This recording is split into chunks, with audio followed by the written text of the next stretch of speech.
Hi, Dr. Kim here. Before we start, let me give you three simple medical rules that apply not just to this case, but to almost any infectious disease situation. First, wash your hands regularly, at least 20 seconds, especially before eating and after coming home or touching public surfaces. Second, if you feel sick or develop a fever, stay at home. Do not continue normal social contact while your body is fighting an infection. And third, if you develop difficulty breathing, seek medical attention immediately. Do not wait.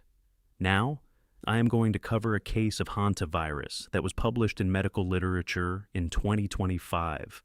This case comes from the same general region where a 2026 cruise ship incident is believed to have originated.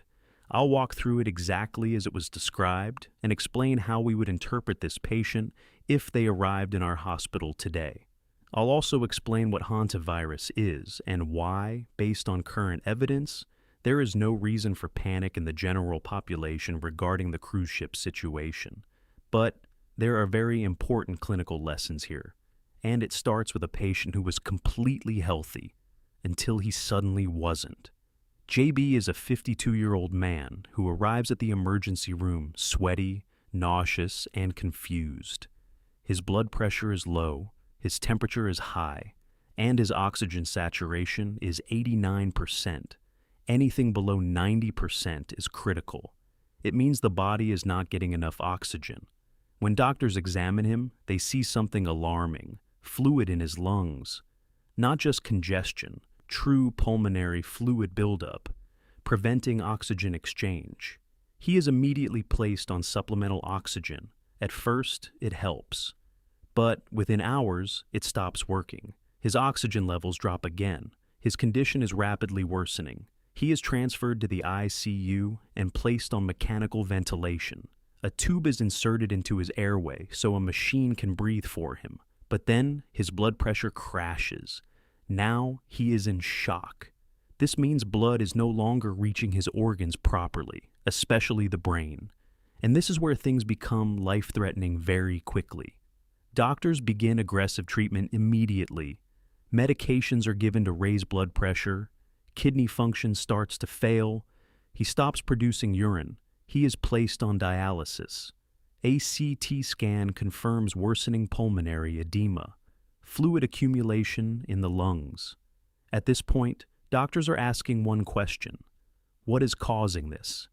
They consider pneumonia, but testing is negative. They consider bacterial infection, but nothing fits.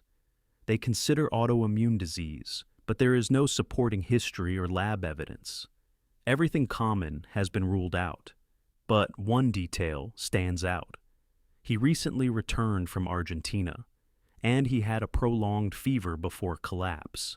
Now, the differential diagnosis shifts toward rare infectious causes. One possibility is hantavirus. Hantavirus is not a new disease.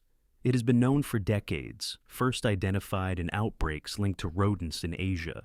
Later, similar viruses were found in the Americas. Transmission typically occurs through inhalation of particles from infected rodent droppings. Once inside the body, the virus can cause severe damage to blood vessels. In the lungs, this leads to a dangerous process. Capillaries begin to leak fluid. The lungs fill with fluid from the inside. Oxygen can no longer pass into the bloodstream. This leads to rapid respiratory failure, and in severe cases, shock and multi-organ failure.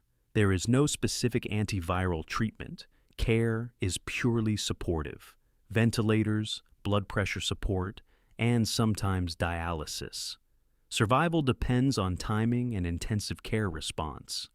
Hantavirus cases are rare, but clinically important, because they often look like other conditions at first: pneumonia, sepsis, or autoimmune disease, which is why diagnosis is often delayed. But there is a consistent pattern. Fever leads to rapid breathing. Difficulty leads to fluid in lungs, leads to shock. That pattern is what clinicians are trained to recognize. And this is exactly what happened in JB's case. Now, we move to the cruise ship incident in 2026. multiple passengers develop fever and respiratory symptoms after travel in South America. Some cases progress rapidly to respiratory failure. Several deaths are reported. Investigators identify Hantavirus infection in at least part of the cluster. What makes this situation concerning is the environment. A cruise ship is a closed system. People share air, surfaces, and close contact for days. This increases the importance of early detection and isolation protocols. However, based on current information, this is not considered a global panic-level outbreak. It is a contained investigation under monitoring. Hantavirus is rare, but serious when it occurs. Early recognition is critical.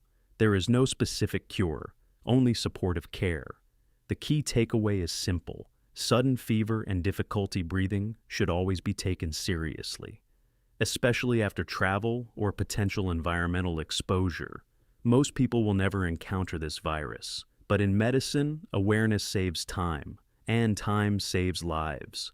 I'm Dr. Kim, and this is how we analyze complex medical cases step by step.